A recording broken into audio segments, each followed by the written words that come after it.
Salutations à tous et à toutes, c'est FW, et donc bienvenue dans cette édition de Talita.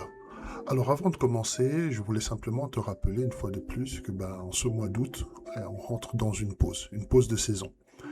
Et c'est pas un break, mais c'est beaucoup plus un repositionnement.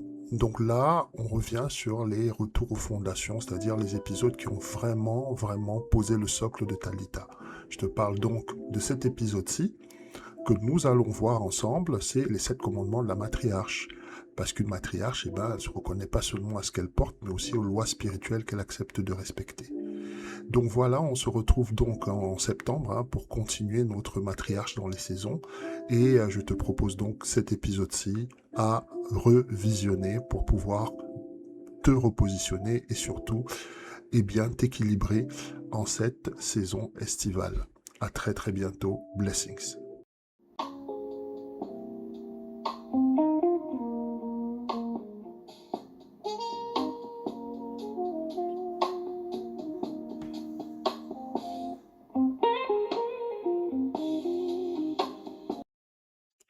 Salutations à tous et à toutes, c'est FW, et bienvenue bien sûr dans cette édition de Talita. Alors Talita, aujourd'hui, nous allons parler des 7 commandements de la matriarche.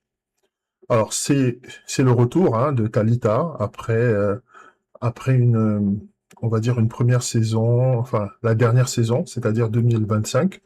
C'est le vrai premier Talita, le vrai premier live que je refais avec toi dans le cadre de ce podcast. Et, euh, et c'est une bonne chose que nous revenions sur nos bases, c'est-à-dire que cette saison-ci de Maranatha, ce ministère, c'est la saison de la matriarche. Et pour établir un certain nombre de choses, nous devons commencer par les bases. Souvent, lorsque tu reçois cette révélation comme quoi tu es une matriarche, c'est-à-dire que tu as une onction matriarcale, le problème souvent, c'est d'arriver très rapidement à savoir comment est-ce que tu dois construire ta vie, comment est-ce que tu dois développer cette culture de la matriarche. Alors, la culture de la matriarche, elle se développe autour de certains axes. C'est à peu près exactement la même chose pour tous les croyants, et c'est la même chose pour tous ceux qui marchent sur les principes de Christ, sur les principes de la Bible. Il y a toujours un fondement qui est la parole. Nous allons étudier aujourd'hui un certain nombre de commandements. Alors, par commandement, tu verras, c'est un bien grand mot pour désigner un certain nombre de repères que tu dois avoir dans ta vie. Alors, il ne s'agit pas d'avoir les 7 commandements de la matriarche qui sont au-dessus des 10 commandements, bien au contraire. Il s'agit simplement d'avoir des repères pour commencer toi aussi à bâtir la structure de ta vie. Donc, comme il est de coutume dans le cadre de ce podcast, je vais dérouler des slides. Et puis, nous allons rentrer dans le vif du sujet. Alors, les 7 commandements de la matriarche. De quoi est-ce qu'il est question? Pourquoi est-ce que nous en parlons aujourd'hui?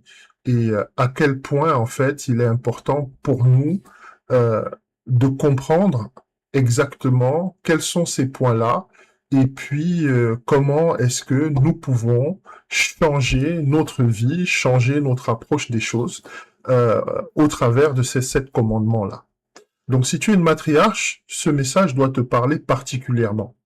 Alors, on rentre dans le vif du sujet, je commence à dérouler les slides. C'est le moment pour toi de prendre un snack, de prendre quelque chose, parce que nous allons vraiment développer sur tous ces concepts-là aujourd'hui. Les 7 commandements de la matriarche. Alors, en introduction, qu'est-ce que je pourrais te dire? Alors, je te le disais tout à l'heure, la chose la plus difficile à faire pour une matriarche, c'est de construire son mindset. La vérité, c'est qu'il y a très peu d'églises qui enseignent dessus, très peu d'hommes de Dieu qui parlent de ça, et il y a très peu de livres qui développent sur le concept de la matriarche. Par la grâce de Dieu et par la révélation de son esprit, je vais te proposer un livre très bientôt, Le Printemps des matriarches, où je vais pouvoir entrer en profondeur dans le concept de la matriarche. Mais aujourd'hui, nous parlons des 7 commandements de la matriarche parce que le plus difficile pour une matriarche, c'est d'affirmer qui elle est, c'est de se développer, c'est de manifester très rapidement ce que Dieu a mis au-dedans d'elle. Lorsque tu es une matriarche, tu es challengé. Tu es challengé par la vie, tu es challengé par les situations de ta vie spirituelle, de ta vie maritale, si tu es marié, de ta vie sentimentale, si tu ne l'es pas, ou les deux. La vie familiale aussi et professionnelle viennent ajouter au lot, et finalement, tu te retrouves en train de te poser beaucoup de questions. Les questions que tu te poses généralement, c'est OK, j'ai compris que je suis une matriarche, mais comment est-ce que je fais? Et tu vas découvrir que ce comment est-ce que tu fais va devoir s'aligner sur un certain nombre de principes, un certain nombre de bases. Si tu n'as pas ces bases, ça va être très très difficile pour toi de grandir en tant que matriarche. Je veux que tu vois ce que nous allons faire aujourd'hui dans le cadre de ce podcast comme étant le ciment, comme étant le pilier, comme étant, n'est-ce pas, cette couche que nous allons poser qui va te permettre de construire dans ton mindset, n'est-ce pas, l'édifice matriarcal. Donc, nous sommes aujourd'hui dans le cadre de la compréhension. Et comprendre, c'est toujours la base du développement. Si tu ne comprends pas qui tu es en tant que matriarche, n'importe qui viendra le définir pour toi et parfois à tes dépens. Donc, en introduction, je te dirais une chose. Si tu es une matriarche et que l'esprit te rend témoignage que tu es une matriarche, tu vas avoir besoin de structure, tu vas avoir besoin de base pour te développer. Et je te donne tout de suite la définition de ce que c'est qu'une matriarche. Parce que qu'est-ce que c'est qu'une matriarche finalement? Si tu ne l'avais pas abordé, si tu ne le savais pas avant, nous avons une excellente vidéo dans le cadre de ce ministère, 7 signes qui te montrent que tu es une matriarche. Je t'invite à revenir dans les épisodes précédents de Talita où tu pourras très très facilement déceler si tu es une matriarche ou pas. Et si tu es une matriarche, et même si tu n'en es pas une, parce que ce message-là, il va s'adresser à tous ceux qui croient, tous ceux qui ont la foi, tous ceux qui savent qu'ils sont appelés à quelque chose de particulier, mais ils n'arrivent pas toujours à définir. Qu'est-ce qu'une matriarche aujourd'hui? Eh bien, une matriarche, je te donne la définition de mon mentor Jeffrey Abraham. Qu'est-ce qu'il dit? Il dit matriarch, a spiritual woman, prophetically wired, divinely positioned to birth, protect, and steward legacy. Not just through titles, but through wisdom, discernment, generational impact, and divine purpose. Alors, je traduis pour toi. Une matriarche, c'est une femme d'abord qui est spirituellement mature. C'est une femme qui est connectée prophétiquement. C'est une femme que Dieu a choisie, n'est-ce pas, pour enfanter, pour protéger et pour encadrer, n'est-ce pas, une génération. Pas seulement par sa position et son titre, mais avec sa sagesse, j'insiste sur le mot sagesse, et là ça te fait écho à la femme sage dont le livre de Proverbes nous rappelle sans cesse l'impact dans sa maison, dans sa ville et dans ses générations, n'est-ce pas? Le discernement, n'est-ce pas? On parle d'impact générationnel, c'est-à-dire qu'il y a cette notion de transmettre quelque chose, et on te parle aussi d'un purpose qui est divin, c'est-à-dire d'un drive, d'un appel, d'accord, qui est divin. Et c'est là que ça devient intéressant. Une matriarche, c'est pas forcément une personne qui est appelée à ouvrir des églises, mais tu as un ministère. Une matriarche, c'est pas forcément quelqu'un qui est appelé à, je ne sais pas moi, imposer les mains à tout le monde, mais tu as quand même un devoir de prier, d'intercéder, parfois même de délivrer. C'est pas un ministère formel, c'est un ministère informel. Et tu vas voir dans la Bible, parce que tu vas certainement te demander, mais FW, de quoi tu me parles? Tu vas voir dans la Bible que les matriarches ont un impact incroyable dans le développement de toute la nation hébreuse. Et pourtant, elles sont celles qui sont le moins célébrées. Pourtant, elles sont celles dont on parle le moins. Elles sont aussi celles sur lesquelles on enseigne le moins. Pourquoi? Il y a une raison derrière tout ça. La raison, c'est que l'appel matriarcal est quelque chose d'extrêmement puissant, mais aussi d'extrêmement mystique. Par mystique, j'entends mystère. Ce n'est pas tout le monde qui peut supporter le poids d'une nation. Ce n'est pas tout le monde qui peut supporter le poids d'une génération. Et Jeffrey Abraham nous précise la définition ici en disant « A womb of legacy, carrying spiritual assignment, raising divine outcomes and ruling through discernment, not domination ». Donc on te parle ici d'une personne qui, dans son ventre, va porter des générations d'hommes de Dieu, des générations de femmes de Dieu. Et quand je dis porter, ça peut être spirituellement, ou ça peut être physiquement. En d'autres termes, où tu es appelé de toi, dans les générations futures, il va y avoir quelqu'un qui sera très grand dans le Seigneur. Une personne, en tout cas, homme ou femme, peu importe, qui sera très grande dans le Seigneur. Mais ce sera toi, son arrière-arrière-grand-père. Et ton travail à toi, c'est de porter, n'est-ce pas, cette personne-là qui doit arriver, de t'assurer que cette personne-là arrive dans les meilleures conditions. C'est ça, une matriarche. Ce n'est pas Wonder Woman, forcément. Ce n'est pas Superwoman, forcément. C'est pas forcément cette personne-là qui se balade en faisant des miracles partout où elle passe, qui ressuscite les morts, etc. C'est souvent des personnes extrêmement discrètes. Je veux que tu vois, par exemple, Élisabeth, la mère de Jean le Baptiste. C'était une femme très quelconque. Mais ce qu'elle avait dans son ventre, c'est un des hommes de Dieu qui a bouleversé le destin d'Israël. Il faut bien que tu comprennes que sans Jean le Baptiste, l'arrivée de Christ est extrêmement compliquée. C'est lui qui pose la pierre, qui va permettre, ou plutôt qui va initier, n'est-ce pas, le réveil spirituel du peuple hébreu. Donc j'essaye de te faire comprendre que même si ta vie, elle ne ressemble pas à grand-chose, même si tu es là, les gens se moquent de toi, les gens ne te considèrent pas, il est possible que dans tes générations, il y ait vraiment de très grands et de très grandes servantes, serviteurs de Dieu qui vont arriver. Et c'est pour ça qu'il faut que tu marches comme une matriarche. Et j'avance sur le slide. Je te parlais des 7 commandements tout à l'heure. Les 7 commandements, en fait, ils sont là. Eh bien, ils sont là comme des axes. Ils sont comme des axes de gouvernement. Ils sont là comme des repères que tu vas poser dans ta vie.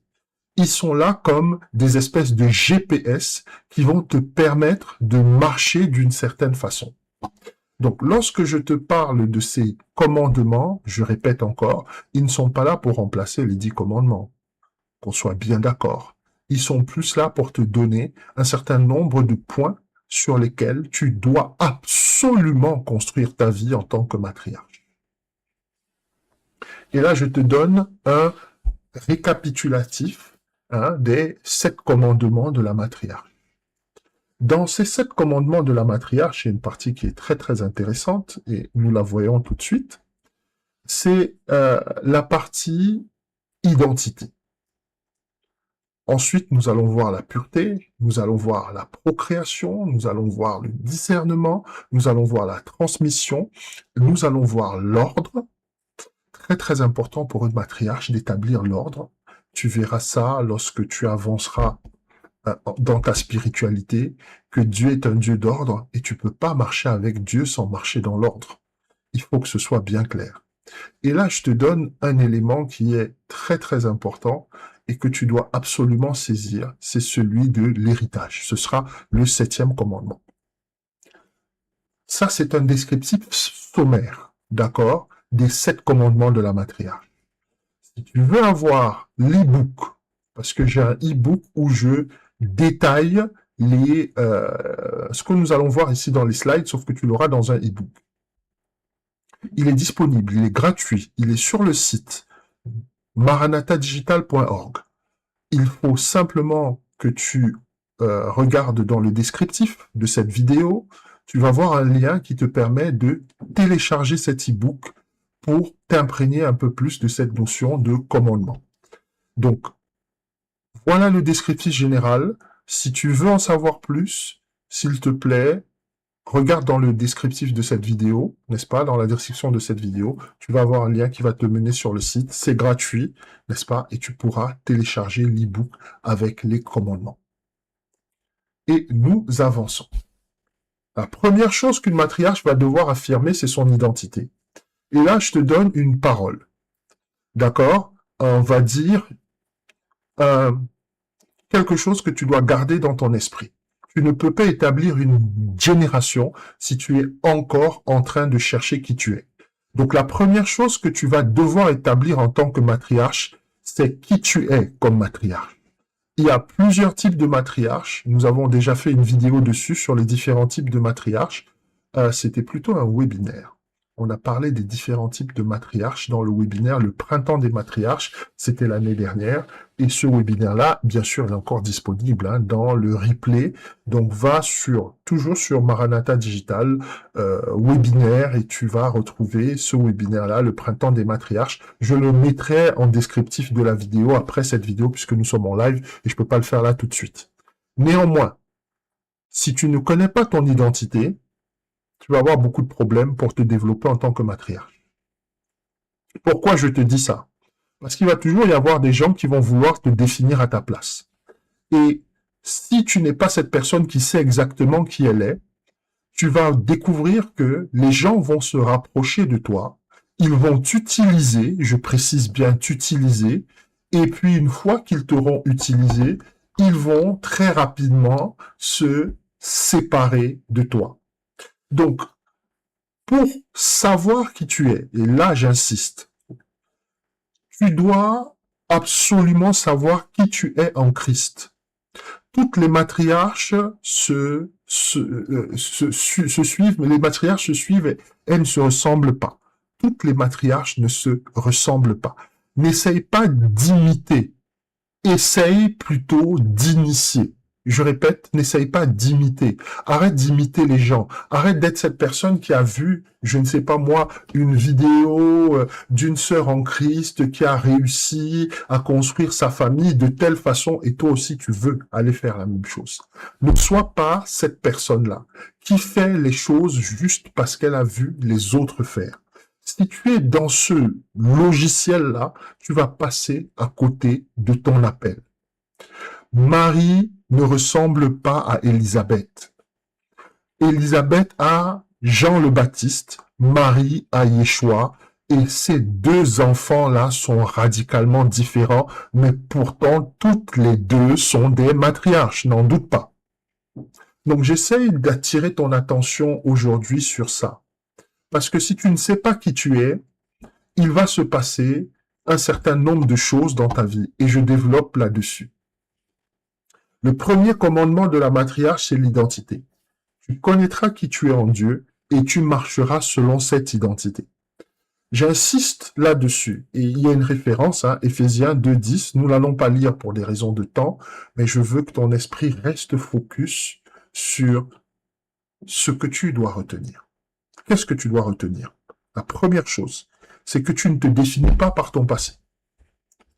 Ok? Tu ne te définis pas par ton passé. Ton passé ne peut pas te définir. Je sais qu'il s'est passé plein de choses dans ta vie. Je sais que tu as enduré plein de choses. Parfois des choses qui étaient très peu amusantes. Mais il est hors de question que ton passé te définisse. Le passé, comme son nom l'indique, est passé. Alors, il y a à voir avec la peur de l'échec. Il y a à voir avec plein de choses. Il y a à voir avec les erreurs que tu as pu commettre, parce qu'on fait tous des erreurs, on est des humains. D'accord. Alors, j'ai Véronique sur le chat qui dit « Shalom to all, be blessed ». Merci à toi, Véronique. Merci pour ta présence. Merci pour ta fidélité. Et shalom aussi à toi et surtout très bon Shabbat si tu es sur le calendrier hébreu. Et bien sûr, très bon dimanche si tu vas à l'église le dimanche aussi. Donc, nous continuons et j'essaye de te donner cette notion d'identité. La notion d'identité, c'est ce qui fait en sorte que tu te définisses par rapport à ce que Dieu t'a donné. Du coup, il n'y a pas de jalousie. Du coup, il n'y a pas de haine. Du coup, il n'y a pas de frustration. Du coup, il n'y a pas ce désespoir que tu as que ta vie, en fait, se résume, entre guillemets, à accompagner les autres. Il n'y a pas ça. Parce que tu sais qui est, tu sais qui tu es, tu te compares pas aux autres. Tu n'as pas besoin de qu'on te donne de l'attention, tu n'as pas besoin qu'on soit tout le temps en train de chanter, entre guillemets, tes louanges pour faire les bonnes choses. Tu fais les choses parce que tu es toi. Tu donnes parce que tu es généreuse. Tu ne donnes pas parce que tu attends forcément que quelqu'un te donne en retour. Le commandement de l'identité pour la matriarche, c'est ça qui va déterminer son authenticité dans sa démarche spirituelle. Tu ne fais pas forcément parce que les gens te semblent sympathiques, mais tu fais parce que, au fond de toi, tu sais que c'est ce qu'il faut faire parce que c'est ce que tu es. Tu es quelqu'un qui fait les choses par rapport à des convictions, par rapport à qui elle est. Donc, la matriarche, c'est cette personne-là qui connaît son identité. Quand tu connais pas ton identité, c'est très compliqué pour toi même de prendre plaisir à ta vie spirituelle. Donc, et là, il y a une partie très importante dans l'identité de la matriarche. Tu opères selon ton design spirituel. Amen. Alors, Véronique qui dit, je donne sans attendre forcément en retour. Amen, amen, amen. Et c'est ce qu'il faut faire parce qu'en vérité, il n'y a que Dieu, en fait, qui peut récompenser. Il n'y a que Dieu qui peut te rendre au niveau, n'est-ce pas, de ce que tu as donné. Parce que derrière ce que tu donnes, il y a toujours un aspect de sacrifice. Il y a toujours un aspect que les gens ne prennent pas en compte. Mais il n'y a que Dieu qui peut te rendre à la hauteur de ce que tu donnes. Et là, je reviens à cette notion d'opérer selon ton design spirituel. Tu dois avoir un design spirituel. Tu dois avoir une manière de gérer tes dons. Tu dois avoir une manière de gérer tes sacrifices. Si tu n'as pas cette manière, ce sont les circonstances qui vont dicter la façon dont tu reçois. Ce sont les circonstances qui vont dicter la façon dont tu donnes. Ce sont les circonstances qui vont dicter la façon dont tu interagis avec les autres. Et là-dedans, Dieu ne peut pas se glorifier. Donc, la première chose qu'une matriarche va devoir définir, c'est son identité. Se connaître en Christ. C'est très, très, très important pour ton développement. Si tu n'es pas dans cette logique-là, ça va être très difficile pour toi de prendre même plaisir à faire les choses. Tu vas perdre cette envie d'aider, tu vas perdre cette envie de donner, tu vas perdre cette envie de sacrifier. Parce que tu vas te dire, mais les gens, de toute façon, ils sont là qu'à profiter. Non, non, non, moi je vais garder aussi pour moi. Alors qu'en fait, tu es un canal par lequel Dieu passe pour atteindre d'autres personnes.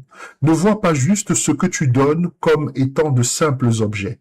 Derrière ce que tu donnes, il y a la grâce que Dieu permet que tu donnes. C'est-à-dire que c'est Dieu qui va motiver en toi le désir de donner pour permettre aussi à cette personne d'avoir elle-même le désir de donner. Donc ne coupe pas la chaîne juste par frustration.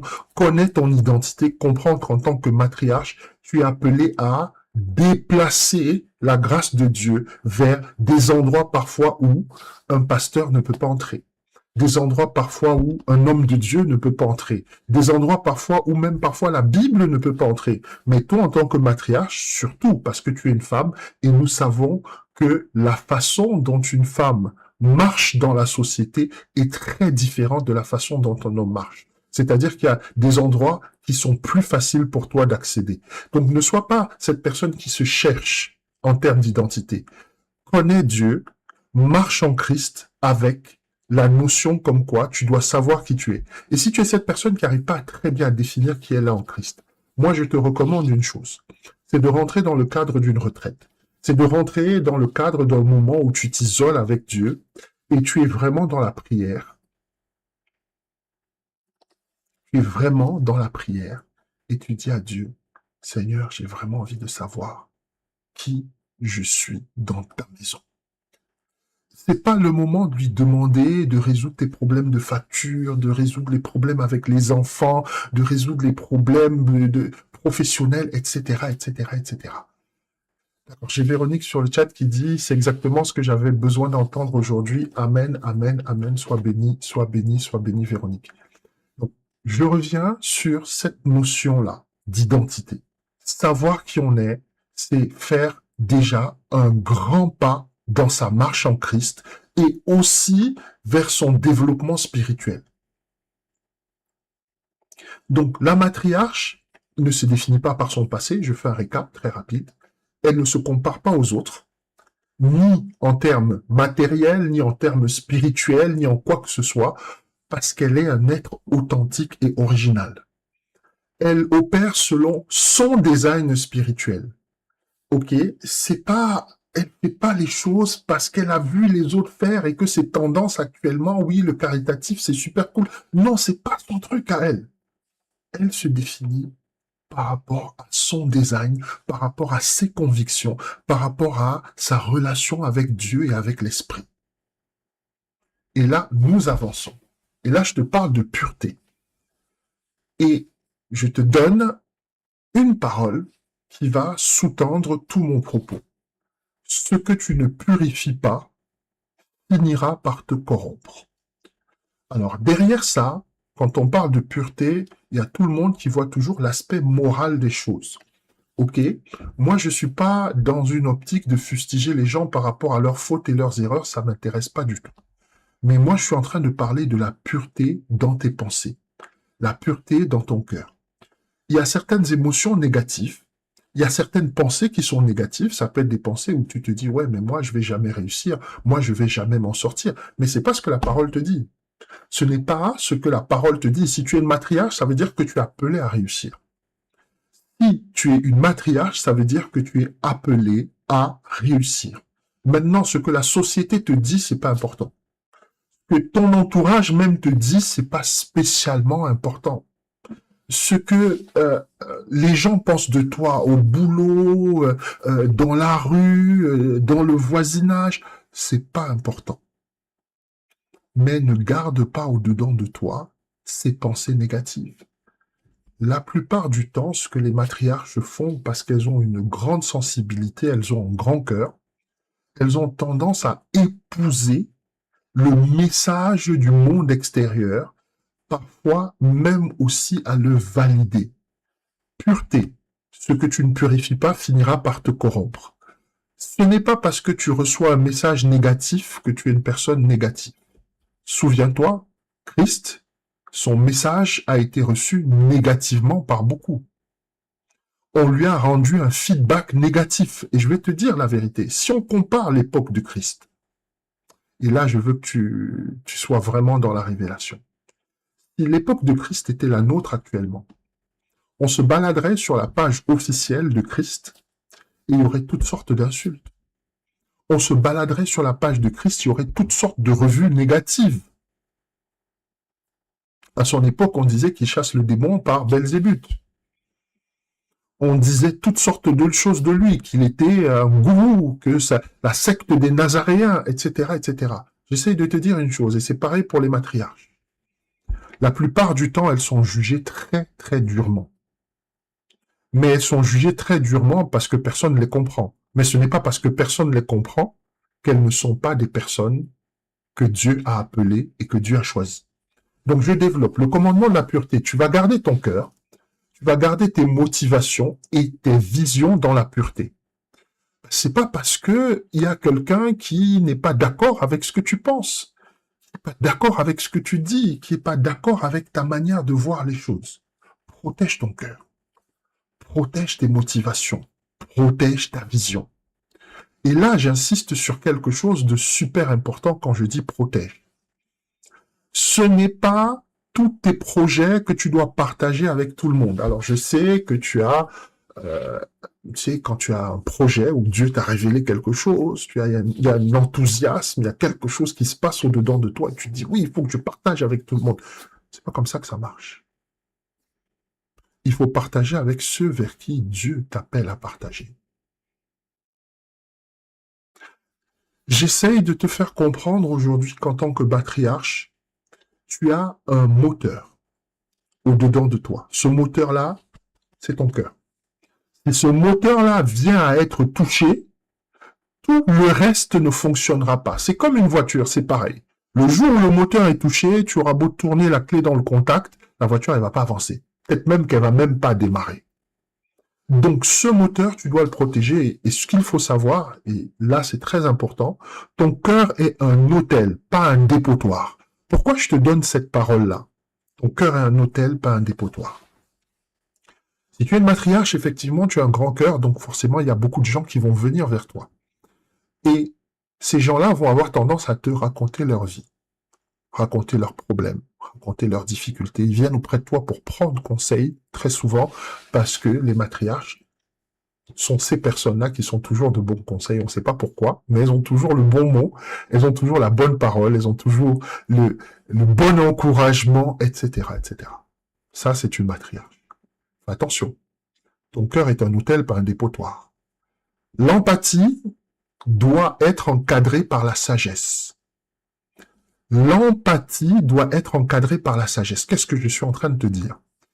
Si tu reçois des personnes qui te font des confessions, tu dois, et parfois elles racontent des choses très dures et très difficiles et qui vont toucher ton cœur, qui vont amener ton cœur dans...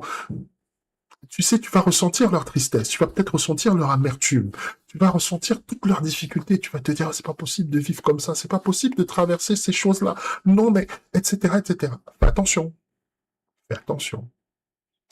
Parce que tu dois aussi développer un mode qui te permet de purifier ton cœur. Après avoir laissé, parce que effectivement, l'empathie fait en sorte que tu te mettes à la place de la personne. Mais il faut pas que ça dure toute la journée. Il faut pas que ça dure toute la semaine. Il faut pas que tu te balades avec la tête dans les chaussettes en pensant à la situation que quelqu'un t'a confiée. Ok? D'accord. Alors Véronique sur le chat qui dit c'est vrai, qui dit amen, qui dit vérité. Merci Véronique pour tes feedbacks. C'est vraiment très, très, très motivant et très rafraîchissant. Je reviens sur ce que je te dis. Tes relations doivent être alignées. Quand je dis alignées, c'est-à-dire que l'Esprit de Dieu est dedans. Ok? Et elles doivent aller dans une certaine direction. Pas toxique. Alors, je sais. Beaucoup de personnes utilisent le mot toxique à mauvais escient. C'est-à-dire, parfois, il y a des gens, il suffit que tu leur dises quelque chose qui ne leur plaise pas, ça leur plaît pas, alors ils vont te dire, ah ouais, mais non, mais franchement, non, tel ou tel est toxique. Non, la personne te dit simplement la vérité. Et la vérité te plaît pas, donc forcément, tu surréagis. Moi, je te parle de relations qui doivent être alignées. Tu es une matriarche, les gens vont venir vers toi. Il y aura plein de gens qui viendront vers toi. Des gens d'horizons divers, et parfois même, tu comprendras même pas pourquoi, en fait. Qu'est-ce qui se passe? Pourquoi ces gens-là viennent vers moi? Ils viennent vers toi parce que leur esprit leur rend témoignage que tu es une matriarche, donc tu as une solution pour eux parce que les matriarches sont là pour connecter les gens, n'est-ce pas, à leur destinée et à leur purpose. C'est pour ça que je te parle d'un appel, d'un ministère qui est très informel. C'est très discret. Et quand tu le lis quand tu regardes la Bible, tu vas voir qu'à toutes les étapes, n'est-ce pas, de la Bible, il y a toujours une matriarche qui apparaît quelque part. Je te donne un exemple. Dans l'entourage de Christ, tu regardes, Marthe est une matriarche. Dans l'entourage de Christ, tu vas bien regarder, Marie de Magdala est une matriarche. Mais le problème de la matriarche, c'est son cœur. Si elle ne fait pas attention à son cœur, ça va être compliqué. Son cœur est pollué, ses motivations vont être polluées, son cœur est pollué, sa vision va être polluée aussi. Donc je dis ici, ta vision doit rester divine et pas séculaire. Séculaire, c'est-à-dire de ce siècle. Dans ce siècle, qu'est-ce qui se passe? T'aimes bien quelqu'un, t'es super sympa avec lui. T'aimes pas sa tête, t'es super pas sympa avec la personne. C'est pas comme ça qu'une matriarche évolue. Elle évolue en fonction de ce que l'esprit lui dit de faire. Il y a des personnes qui vont être extrêmement désobligeantes, extrêmement déplaisantes, mais tu devras rester à leur côté, les aider, n'est-ce pas, pour qu'ils puissent atteindre un certain niveau. Et puis après, dans la saison prochaine de ta vie, eh bien, tu passeras à autre chose. Par contre, il est très important, très important, surtout pour toi, pour ton développement, de comprendre une chose. Ok? De comprendre que la matriarche, si elle n'est pas dans la pureté, au niveau émotionnel, au niveau des pensées, ok? Au niveau de ce qu'elle entend, au niveau de ce qu'elle voit, etc., eh bien, cette négativité va finir par l'influencer, mais alors de façon très profonde. J'essaye d'expliquer le commandement de la pureté et tu vas comprendre. Là où les autres sont infectés, d'accord, à on va dire 20 ou 30% par les émotions négatives.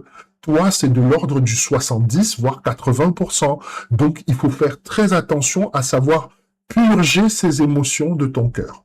Purger ces émotions de ta sphère spirituelle, purger ces émotions de tes pensées, de tes motivations, de ta volonté. Il faut faire très attention à ça. OK? Et nous avançons. Et je te donne le troisième commandement qui est la procréation. Alors, très délicat ce commandement-là. D'accord, j'ai Véronique sur le chat qui dit « Ah, ça me concerne vraiment ». Amen, amen, amen. Content que tu te retrouves dans le partage d'aujourd'hui parce que effectivement, c'est le but. Si tu te retrouves, ça peut aussi t'aider à faire des ajustements par rapport à ta marche en Christ. Procréation. La matriarche est là pour procréer. Alors, fais très attention parce que procréer, ça veut dire plein de choses. Ok, quand je dis procréation, tout le monde pense directement à faire des enfants. D'accord. Bon.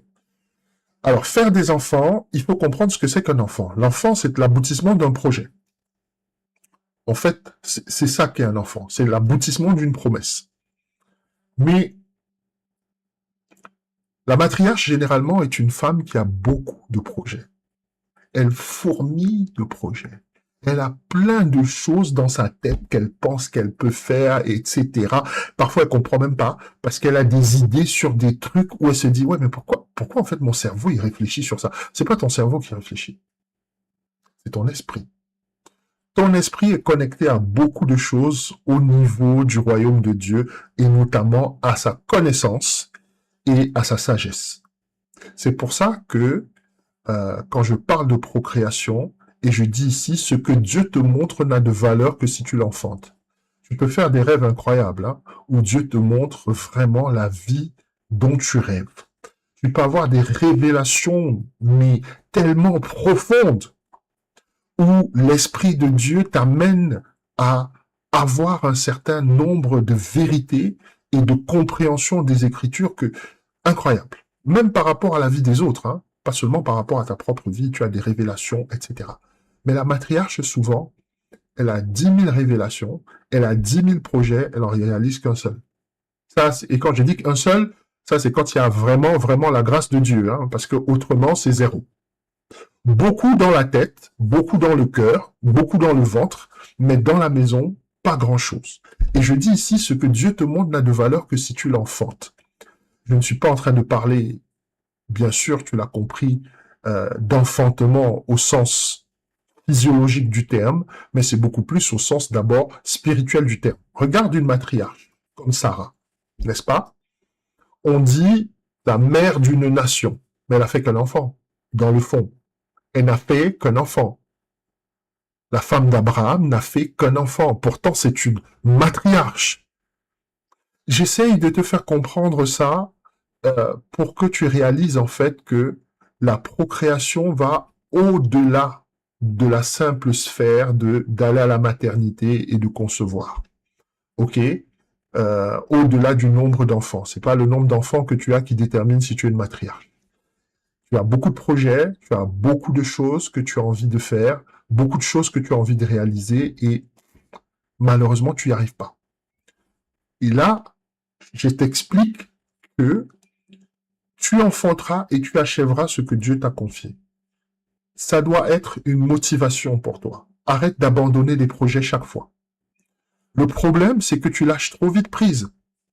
Quand tu as un projet, que Dieu t'a révélé quelque chose, souvent, on va dire, tu es super motivé pendant les 2, 3, 4 premières semaines. Et puis après, plus tu y réfléchis, plus tu te dis, oui, mais en fait, ce truc-là, ça va être compliqué. Hein. Moi, je sais même pas comment je vais faire ça. Ouais, je sais pas moi, créer un orphelinat, créer une crèche. Ouais, mais je fais ça comment? Ouais, il faut demander des accréditations au niveau des ministères. Il y a de la paperasse. Et puis, franchement, la question du financement, qui c'est qui va financer ça, etc., etc. Tu es un peu comme Pierre, qui voit Christ marcher sur l'eau. Et puis il dit à Christ, mais je veux venir, maître. Oui. Et puis Christ lui dit, bah écoute Pierre, viens. Et puis la Bible dit qu'il a commencé à marcher sur l'eau, comme Christ. Et puis tout à coup, il a commencé à regarder les vagues autour de lui, il a regardé la mer, il y avait une tempête, il s'est dit, wow, wow, wow, wow, wow, wow, wow, je vais où? Mais s'il était resté sur le commandement, celui que Christ lui a donné, qui lui a dit, oui, viens, viens, viens avec moi, il n'aurait pas eu tous ces problèmes. Donc, quand tu reçois quelque chose, tu dois avoir un process. Ce process-là doit t'aider à classifier ces choses-là. Ce process-là doit t'aider à réaliser tes projets. C'est pour ça que je dis ici, et je te donne le point Talita, tu ne vis pas pour accumuler des idées. Dieu te donne ces idées, parfois c'est pour toi, parfois c'est pour d'autres personnes, mais dans tous les cas, il va falloir que tu les développes. Il va falloir que tu amènes ces idées à la réalisation, à l'exécution. Ne sois pas cette personne qui a des carnets tout pleins avec des notes, des projets, de choses, et puis qui fait jamais rien en fait. Non, non, non, non, tu es une matriarche, tu es appelé à procréer. Et ça, c'est très important. Et c'est pour ça qu'une matriarche, chaque fois, elle a besoin, d'accord, d'avoir mis en place déjà dans sa vie un processus qui lui permet d'amener à la réalisation tout ce que Dieu va lui donner. Et je dis ici, tu vis pour produire et pour terminer, donc achever les choses. Ne sois pas cette personne qui lâche prise trop vite. Je sais que tu as déjà eu plein de projets que Dieu t'a révélés. Je sais que tu as déjà eu plein de choses que Dieu t'a dit, ouais, tu pourrais faire ça et ça pourrait vraiment marcher. Et puis tu t'es découragé.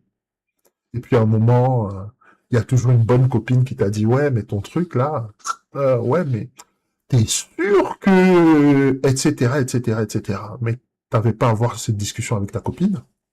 La discussion, c'est entre toi et Dieu. La discussion, c'est entre toi et ton esprit. Donc, à un moment donné, il faut savoir qui est ton conseiller. Est-ce que c'est le Saint-Esprit ou est-ce que c'est la bonne copine? Alors, je suis pas là pour tirer sur tes amis, hein. Mais 90% des choses que nous n'accomplissons pas dans notre vie, c'est souvent parce que, en fait, notre entourage n'est pas très réceptif, n'est pas très encourageant, n'est pas très motivant. Mais Dieu ne nous a pas appelés par rapport à notre entourage. Ça, c'est la triste réalité. Quatrième point. Et là, je te parle de discernement. Je te donne une parole qui est très simple. Mal discerner, c'est collaborer. Je dis bien collaborer avec ce que Dieu voulait que tu évites. C'est-à-dire quand Dieu, il te donne le discernement, il te montre une situation, il te dit qui est cette personne. Toi, tu vas décider, alors on ne sait pas pourquoi, voilà, on sait pourquoi, parce que souvent c'est une affaire de cœur. Il va te dire telle personne et toi, vous devez pas marcher ensemble, ça va pas marcher. Mais toi, tu te dis, ouais, mais non, mais attends, je vais quand même pas la laisser tomber, je vais quand même pas le laisser tomber, je vais quand même pas, je vais quand même pas, je vais quand même pas. Et là, tout à coup, tu te retrouves exactement là où Dieu ne voulait pas que tu ailles. Et là, je te parle du commandement du discernement. Tu discerneras les saisons, tu discerneras les personnes, tu discerneras les dynamiques spirituelles. Ça, c'est très important. Le discernement. Et je te donne une parole, hein, l'Ecclésiaste 3, verset 1, pour tes méditations. Pour des raisons de temps, on ne va pas revenir sur ces paroles-là, mais je veux juste que tu percutes là-dessus. Le point Talita que je te donne. Tu ne dis pas oui à tout. Une matriarche ne dit pas oui à tout. Combien de situations embarrassantes, combien de situations compliquées dans lesquelles tu t'es mise juste parce que tu voulais pas dire non. Tu voulais pas être la personne qui est pas sympa. Tu voulais pas être la personne qui n'est pas arrangeante. Tu voulais pas être la personne qui n'encourage pas. Et du coup, tu as dit oui. Ton oui a conditionné un certain nombre de choses et ces choses-là ont conditionné un certain nombre d'événements qui font après que tu te retrouves dans des situations où tu te dis mais c'est pas possible, j'aurais jamais dû être là. Discerne. C'est pas tout ce que ton entourage apporte à ta connaissance ou apporte à ton approbation qui doit forcément faire l'objet de cette approbation. Parfois, tu dois dire non. Non, non, non, non, je viendrai pas. Non, j'ai pas le temps. Non, je ne peux pas. Non, je suis pas disponible. Non, je n'ai pas. C'est très difficile pour une matriarche d'apprendre à dire non. Et Il faut apprendre à dire non, non pas simplement pour être négatif, mais parce que il y a un discernement que tu as exercé sur la situation. Tu as regardé la situation spirituellement.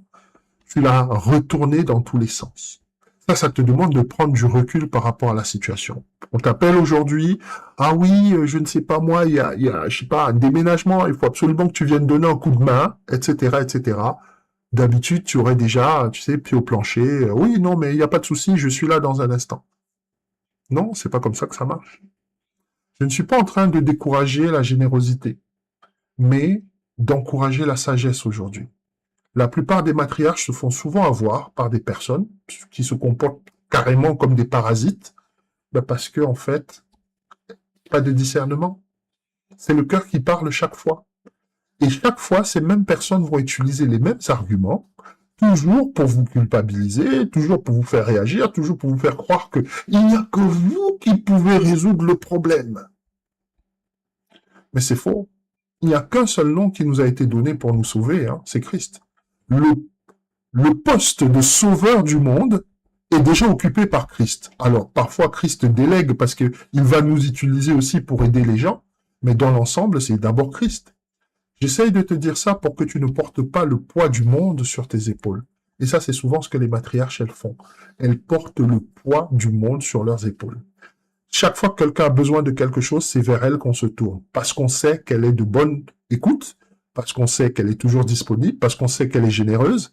Et les gens, au lieu de protéger ces qualités-là, vont essayer de les exploiter. Point Talita, tu ne dis pas oui à tout.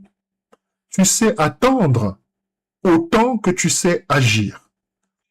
Ça, c'est très important. Souvent, on va venir et on va te mettre, entre guillemets, la pression. La pression, c'est, ouais, il faut que tu fasses ça tout de suite. Non, mais attends, ouais, non, mais non, non, non, non. J'ai mon timing. J'ai mon timing. Et si tu penses que ce que je te dis n'est pas basé sur la Bible, je veux que tu regardes la dynamique qu'il y a dans le miracle de Lazare. Je rappelle que Lazare était l'ami de Christ. C'était son ami. OK? On ne décrit pas beaucoup de gens comme étant les amis de Christ. OK? Mais Lazare était son ami. Christ, plusieurs fois, on est venu lui dire que Lazare était malade. Même pas mort. Il n'était pas encore mort, l'ami Lazare. Et Christ disait, non, mais je viendrai quand je pourrai. Jusqu'à ce que Lazare meure.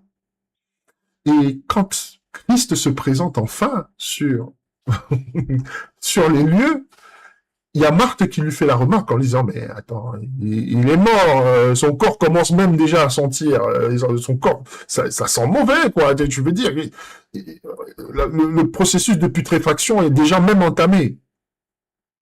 Ok? Bon. Là, tu vois déjà que Marthe, qui est une matriarche, elle manque de discernement parce qu'elle aurait jamais dû dire ça à Christ, puisque le miracle de Lazare va être un de ses plus grands miracles. J'essaye de te donner les dynamiques, hein, simplement. Souvent, parfois, il faut attendre avant de parler. Souvent, il faut savoir attendre avant d'agir. Un tout petit peu de temps d'attente, c'est là où l'esprit te révèle la situation. Ne sois pas toute prompte à dire oui ou non, ou etc., etc. Parce que souvent, on est dans nos émotions. Plus les émotions sont grandes, plus la révélation de l'esprit est basse. Plus les émotions sont basses, plus la révélation de l'esprit est grande. Sois cette personne-là qui arrive à trouver cet équilibre. Et je te donne le dernier point, Talida, c'est tu dois pouvoir lire au-delà de ce qui est visible. Je sais que c'est le plus compliqué parce que le discernement, c'est quelque chose d'extrêmement spirituel. Si tu n'es pas quelqu'un qui médite sur la parole, si tu n'es pas quelqu'un qui prie, si tu n'es pas quelqu'un qui jeûne, il va y avoir des niveaux dans le discernement que tu ne vas pas pouvoir atteindre. Et plus les gens vont te solliciter, plus ton discernement doit être au point. Parce que les gens vont te solliciter pour toutes sortes de choses, et ce n'est pas dans toutes sortes de choses que tu dois t'impliquer et t'investir. Je te donne le 5e commandement de la matriarche qui est la transmission. Si ce que tu portes meurt avec toi, tu n'as pas bâti, tu as accumulé. Alors je sais que c'est très dur, hein. Là, je sais que c'est très dur. Je sais que c'est très dur. D'accord, j'ai Véronique sur le chat qui dit Amen, Amen, Amen, Amen. Merci à toi, Véronique, pour tous tes retours. Et merci aussi aux autres qui sont présents avec nous aujourd'hui. C'est super sympa de vous avoir. Transmission. Ce que tu portes, si ce que tu portes meurt avec toi, c'est que tu n'as pas bâti, tu as accumulé. Et le monde dans lequel nous sommes aujourd'hui veut toujours que nous soyons en train d'accumuler, pas de bâtir. Alors, tu vas acheter des maisons comme cet appart, tu vas acheter des voitures, tu vas acheter des vêtements, je sais pas moi, des bijoux pour ceux qui sont bijoux, etc. Tu accumules. On est toujours... Alors, je ne te parle pas forcément de consumérisme au sens propre du terme, mais la vérité, c'est qu'une fois que tu meurs, ces choses-là, elles partent avec toi. Elles partent avec toi. Elles disparaissent. Ok ? La matriarche sait qu'elle doit laisser quelque chose. Alors, ça peut être en termes d'éducation à tes enfants. Par exemple, je te donne, et c'est pour ça que je dis que c'est assez dur. Quand tu as des enfants, il faut absolument que ces enfants-là puissent avoir ton esprit. Surtout si tu es une matriarche. C'est tout l'intérêt du matriarcat. Prolonger son esprit dans les générations futures. Je parle bien sûr d'enfants spirituels comme d'enfants, n'est-ce pas, au sens propre du terme. C'est toute l'idée du matriarcat. Toutes ces révélations que Dieu te donne, tous ces projets que Dieu te donne, très souvent pour tes enfants. Sois très, très, très attentif à cette idée comme quoi tu dois bâtir et pas accumuler. La transmission est très, très importante. Le commandement de la transmission. Alors, qu'est-ce qu'elle fait la matriarche? Elle transmet sans contrôler. Quand je dis transmettre sans contrôler, il faut qu'on se comprenne. Je ne dis pas qu'elle ne contrôle pas le contenu de ce qu'elle transmet, mais elle ne transmet pas les choses dans le but de contrôler les gens. Tu sais, il y a des personnes qui vont te donner des conseils par rapport à ta vie, mais en fait, c'est pas des conseils qu'ils te donnent. Hein. Ce sont des dictats. C'est des choses que tu dois faire là tout de suite. C'est même pas je te donne mon point de vue. Non, c'est je te dis ça parce que tu dois faire ce que je veux. Et ça, souvent, pour une matriarche, c'est une grande tentation. Parce que Dieu te donne une sagesse, parce que Dieu te donne une révélation, parce que Dieu te donne un certain niveau de discernement. Et donc, du coup, tu es très tenté de penser que tu détiens la vérité. La vérité. La science infuse, tu es tenté de penser que c'est toi qui l'as. Surtout par rapport à tes proches. Souvent, on est tenté de penser qu'on sait mieux que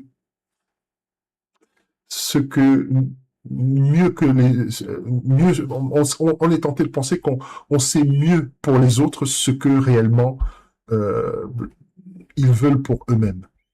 Et ça, c'est très dangereux. Donc, et élever sans dominer.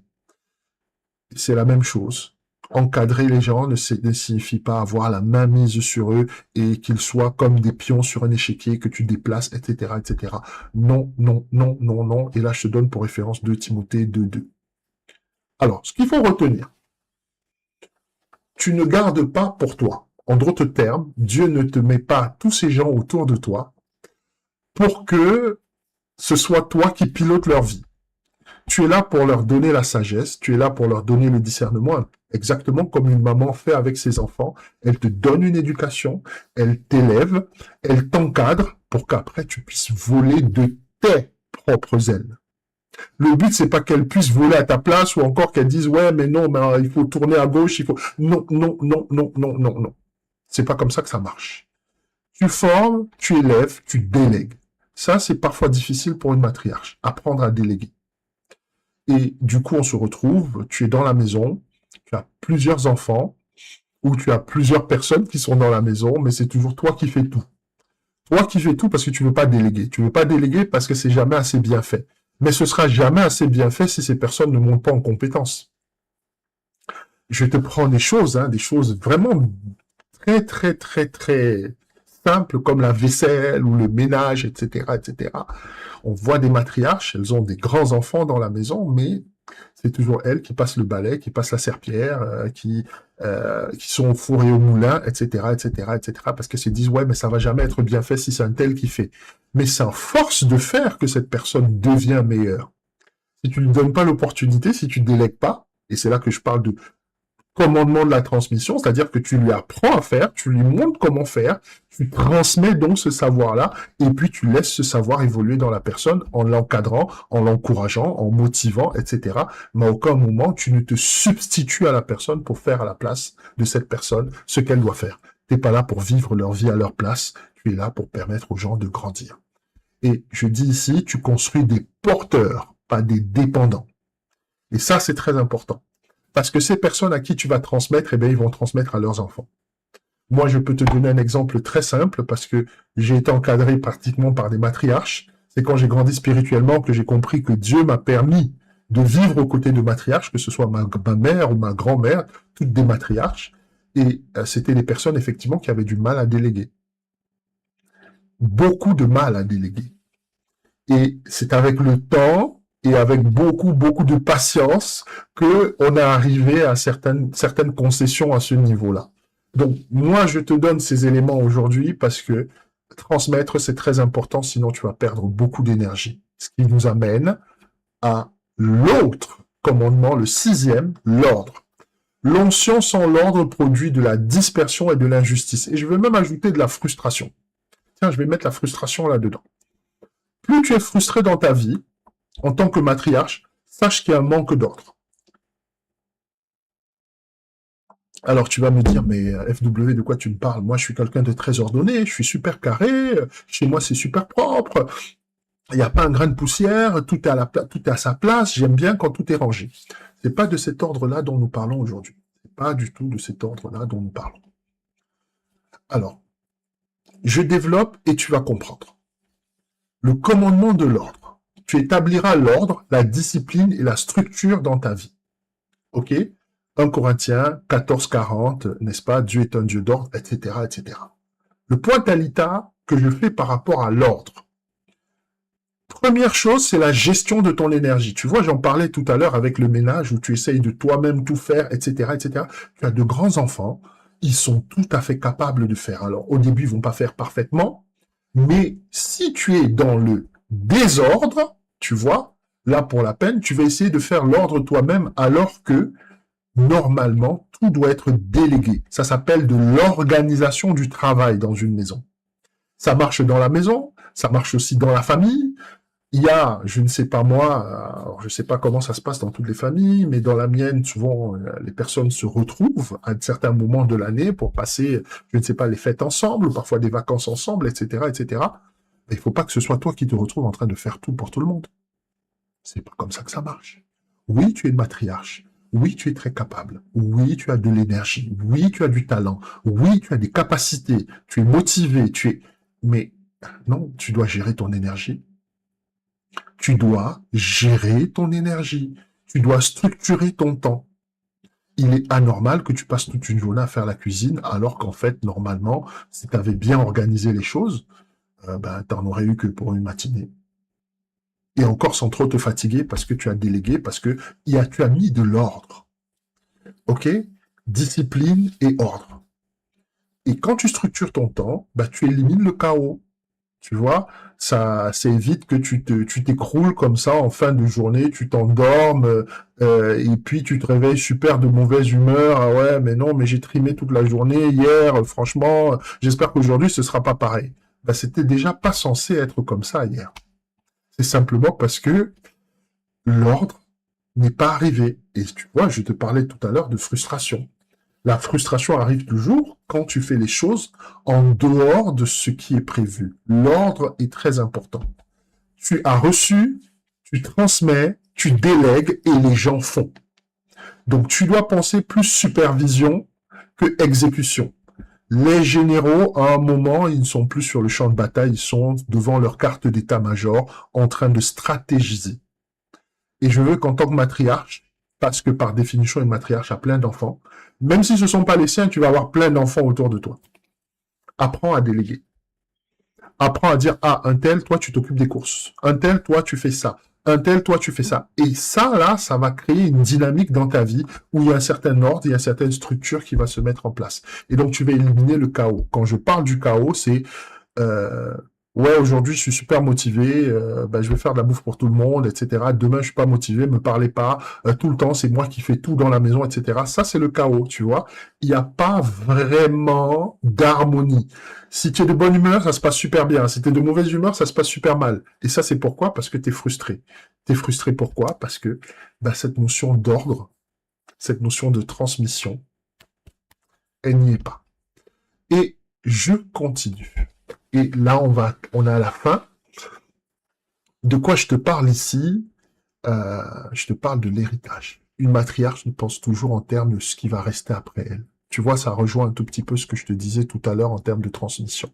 Mais là, je précise la pensée. OK? Le commandement de l'héritage. Tu bâtiras au-delà de ta vie pour les générations à venir. OK? En d'autres termes, qu'est-ce que je te dis? Sans te mettre la pression. Tu ne vis pas la culture de la survie. Le monde dans lequel nous vivons, le message, c'est quoi? Profite maintenant. Alors, Véronique qui dit oui, effectivement, on a besoin d'esprit d'équipe, exactement comme dans le sport. Effectivement, c'est une analogie que j'utilise beaucoup parce que pendant longtemps, j'ai joué au basket à un certain niveau et pour moi, qui était à la base quelqu'un d'assez, on va dire, individualiste, le sport d'équipe, pour moi, ça a été une thérapie incroyable. Incroyable. Ça m'a fait comprendre que quand on joue en équipe, on peut être absolument invincible. Je dis absolument invincible. Quand j'ai commencé vraiment à apprendre ce que c'est que le jeu d'équipe, c'est là que j'ai découvert que je pouvais faire toute une saison sans perdre de match. Ça ne m'était jamais arrivé avant. Et quand j'ai commencé à épouser vraiment ce que c'est que le sport d'équipe, d'apprendre à jouer et à faire jouer mes coéquipiers dans les meilleures conditions, ça a changé toute ma situation. Donc, je reviens sur le commandement de l'héritage. Tu bâtis pour les générations à venir. Là, actuellement, là, la culture, c'est celle de la survie. Fais pour toi. Ne pense pas à demain, ne pense pas aux autres, etc., etc., etc. Non, il ne faut pas que ce soit ainsi. Tu dois sortir de cette culture de la survie. Parce que tant que tu es dans cette culture de la survie, l'Esprit de Dieu ne peut pas t'inspirer pour te montrer, en fait, les choses qu'il a prévues pour toi dans le futur, qu'il a prévues pour tes enfants dans le futur, qu'il a prévues pour les enfants de tes enfants dans le futur. Parce que tu es sur un développement que j'appelle, moi, un développement auto-centré. Alors qu'en fait, une matriarche doit avoir un développement qui est exocentré. Donc fais très très attention à ça parce que euh, profite, mais en fait, la matriarche, elle vit pour les générations futures. Et souvent, il y a une bataille à l'intérieur de soi. Ah ouais, mais je donne pas, il faut que je garde pour moi. Ah ouais, mais non, mais si je, etc., etc. Alors, je dis pas de donner jusqu'à sa dernière chemise sans discernement, sans jugement, etc., etc. Mais c'est quelque chose qu'il faut que tu comprennes que tu es en train de construire, même si tu ne sais pas toujours exactement quoi. Là, je t'invite au premier commandement qui est celui de l'identité, à savoir qui tu es vraiment en Christ. Et tu vas découvrir une chose au sujet des matriarches. Elles ne peuvent pas vivre sans famille. Je répète, une matriarche, par définition, ne peut pas vivre sans famille. Alors, par famille, je vais développer et tu vas comprendre. Certaines matriarches qui n'ont pas pu parfois avoir d'enfants, elles vont créer des familles partout où elles vont. Elles vont au boulot créer des familles, c'est-à-dire qu'elles vont fonctionner au boulot comme si elles étaient vraiment avec leur famille, et elles vont créer des relations avec leurs collègues qui seront incroyables, et ces relations-là, en fait, elles sont motivées par l'onction matriarcale. La preuve, c'est que si un jour on vous enlève de ce service-là, si un jour on vous enlève, je ne sais pas moi, de ce département ou de cette direction-là, eh bien, cette camaraderie, ce lien que vous avez créé, eh bien, il s'estompe et il disparaît même complètement. Parce que, en fait, le moteur derrière ce lien, c'est vous. Donc, j'essaye de te donner ces éléments en petit à petit pour que tu comprennes comment une matriarche, elle fonctionne. Tu construis en mode générationnel, tu laisses une empreinte, pas juste un souvenir. Quand une matriarche passe quelque part, n'est-ce pas, elle va laisser une empreinte. Les gens vont se souvenir qu'il y aura concrètement un avant et un après. Et ça, c'est une des caractéristiques des matriarches, quel que soit l'endroit où elles passent. Ça peut être une simple fête, ça peut être, je ne sais pas moi, un mariage, ça peut être un baptême ou quoi que ce soit, etc. Quand elle va passer, elle va laisser une empreinte. Dans la manière dont elle va s'impliquer dans le processus, dans les événements, elle va laisser une empreinte. Et c'est ça le commandement de l'héritage. Comprendre que tu es là pour laisser une empreinte, pas juste un souvenir. Donc, c'est dessus que je m'arrête. Qu'est-ce que je pourrais te dire en conclusion? Je pourrais te dire en conclusion que une matriarche, c'est quelqu'un qui a besoin de structure pour se développer. Alors, c'est un ministère qui est très informel, qui est mystique même, qui est caché dans la parole de Dieu, mais quand tu vois de l'Ancien Testament au Nouveau Testament, on ne te parle que de matriarche. Quand on te parle de Moïse, beaucoup ne voient pas derrière Moïse une matriarche, mais derrière Moïse, je vois deux matriarches. Il y a d'abord la mère de Moïse, qui est Jochébed, n'est-ce pas, cette dame-là qui a eu ce cœur de prendre son enfant, de le protéger déjà des sages-femmes qui voulaient le tuer à la naissance, et elle a fait de ses propres mains ce petit berceau en goudron, elle a mis son enfant dedans, elle l'a poussé dans l'eau. Tout ce travail-là, c'est pas n'importe quelle mère qui peut faire ça. Je te le dis. Toujours derrière le ministère de Moïse, il y a Séphora. C'est cette femme-là qui va aller couper le prépuce de son fils et qui va le poser sur Moïse pour créer un lien de sang entre Moïse et son fils. Mais je ne veux pas rentrer dans la révélation derrière parce que on pourrait y passer la journée. Mais retiens simplement que déjà couper le prépuce de son propre fils, c'est pas un exercice qui est donné à tout le monde. Donc nous avons affaire à une matriarche. C'est une femme d'un certain niveau. C'est une initiée. C'est une femme que Dieu a appelée, qui a un purpose, qui sait où elle va. Donc je te donne ces éléments aujourd'hui pour te dire que si tu es une matriarche, les commandements que je t'ai donnés, là, normalement, tu dois te reconnaître dedans. Les exemples que je t'ai donnés, des exemples de vie de tous les jours, tu dois te reconnaître dedans. Et ce n'est pas parce que, malheureusement, dans la société où nous vivons, les matriarches ne sont pas reconnus, ne sont même pas connus. Il y a même des sociétés où on ne parle même pas d'elles. Dans le monde occidental, par exemple, on ne parle pas de matriarche. Quand on te parle de matriarche, on est toujours en train de te parler de vieilles matrones, etc., alors que rien à voir. C'est quelque chose de très spirituel, c'est quelque chose de très biblique. Et si tu es une matriarche, ces 7 commandements que je t'ai donnés vont apporter beaucoup, beaucoup, beaucoup, beaucoup de choses à ta personne.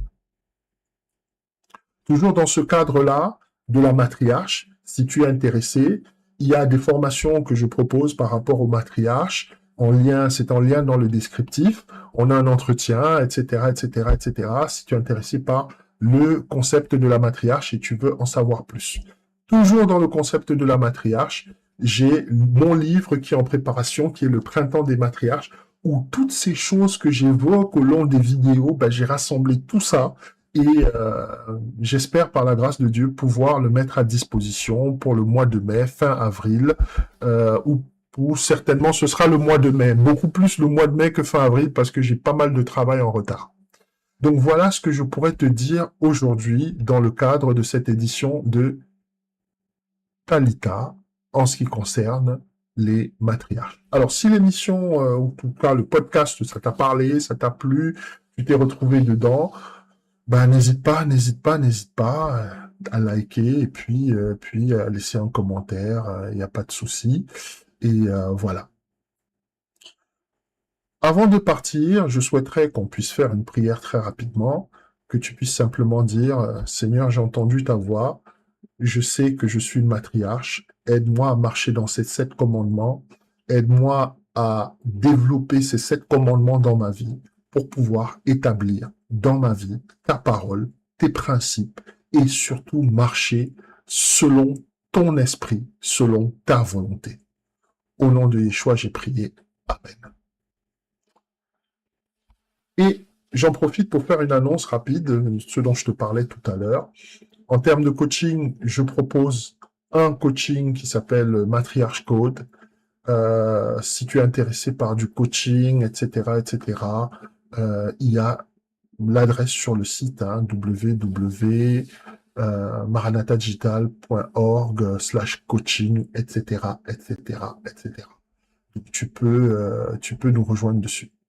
Autre chose aussi, nous avons eu un webinaire sur lequel nous avons développé toujours sur le concept de la matriarche, le printemps des matriarches, deuxième partie que nous avons abordé. Ce webinaire-là, il est disponible en replay pour ceux qui veuillent en bénéficier. C'est toujours sur le site.